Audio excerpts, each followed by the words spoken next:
ক্রিকেটে আমরা হেরে গেলে কান্নাকাটি করতো বাংলাদেশের তরুণরা, আমরাও কান্নাকাটি করতাম। তো এখন দেখা যাচ্ছে যে আপনার ক্রিকেট নিয়ে এখন তরুণদের মাঝে ওই ধরনের কোনো উন্মাদনা নাই, বরং তারা দেখা যাচ্ছে যে সংসদে কে কি বলছে, সংসদে কোন নেতা কি বলছে, সালাউদ্দিন আহমেদ কি বলছে, কিংবা জামায়াতের আহমেদ কি বলছে, কিংবা নাহিদ ইসলাম কি বলছে, সেগুলো নিয়ে তাদের মাঝে এক ধরনের ডিসকাশন চলছে। কেউ মত প্রকাশ করার কারণে বর্তমান সরকারের অধীনেও আমরা দেখতে পাচ্ছি যে কাউকে তুলে নিয়ে যাওয়া হচ্ছে। আমরা দেখতে পেয়েছি যে কার্টুন প্রচারের অভিযোগে মানে একটা এআই জেনারেটেড কার্টুন শেয়ার দিয়েছেন কোনো একটা ইস্যুতে, চিফ হুইপের কথাকে কেন্দ্র করে।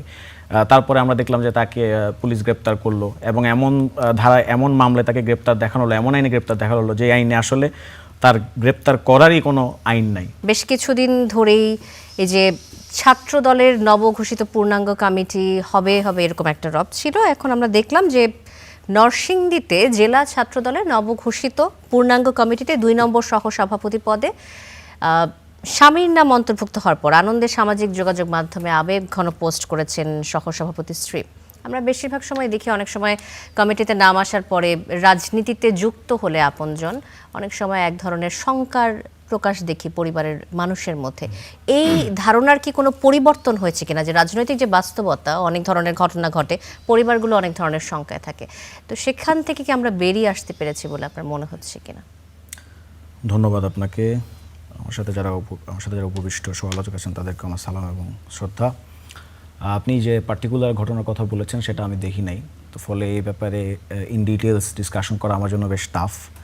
বাট ইন জেনারেল যদি আপনি আমাকে বলেন, তাহলে প্রথমত একটা রাজনীতি নিয়ে এক ধরনের ভীতি শঙ্কা অবশ্যই ছিল, বিশেষত 5th অগাস্টের পূর্বে। তো সেই জায়গাটা অবশ্যই আমি মনে করি যে সেই জায়গাটা শঙ্কার জায়গাটা দূরীভূত হয়েছে অনেকাংশেই। রাজনীতি নিয়ে এখন মানুষ এবং তরুণরা, বিশেষত তরুণরা অনেক বেশি উচ্ছ্বসিত। এখন তারা অনেক বেশি, আগে যেখানে তারা খেলাধুলা দেখতো, বাংলাদেশের ক্রিকেট খেলা অবজার্ভ করতো, ক্রিকেটে আমরা হেরে গেলে কান্নাকাটি করতো বাংলাদেশের তরুণরা, আমরাও কান্নাকাটি করতাম।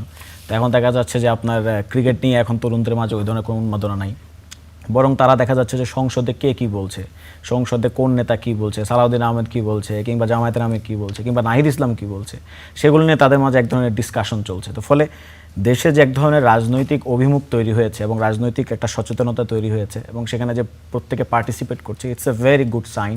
আমি বলবো যে শঙ্কার জায়গাটা অনেকাংশে দূরীভূত হয়েছে। But on the other hand আরেকটা বিপরীত দিকও আছে, সেটা হচ্ছে দেখা যাচ্ছে যে কেউ মত প্রকাশ করার কারণে বর্তমান সরকারের অধীনেও আমরা দেখতে পাচ্ছি যে কাউকে তুলে নিয়ে যাওয়া হচ্ছে। আমরা দেখতে পেয়েছি যে কার্টুন প্রচারের অভিযোগে মানে একটা এআই জেনারেটেড কার্টুন শেয়ার দিয়েছেন কোনো একটা ইস্যুতে, চিফ হুইপের কথাকে কেন্দ্র করে। তারপরে আমরা দেখলাম যে তাকে পুলিশ গ্রেপ্তার করলো এবং এমন ধারায় এমন মামলায় তাকে গ্রেপ্তার দেখানো হলো, এমন আইনে গ্রেপ্তার দেখানো হলো যে আইনে আসলে তার গ্রেপ্তার করারই কোনো আইন নাই, তার গ্রেপ্তার করাটাই বেআইনি, সে আইনেই তিনি গ্রেপ্তার করলেন পুলিশ। তো ফলে এই আবার একটা টেনশন, শঙ্কা, আশঙ্কা, ভীতি এই জায়গাটা তো আবার আছেও।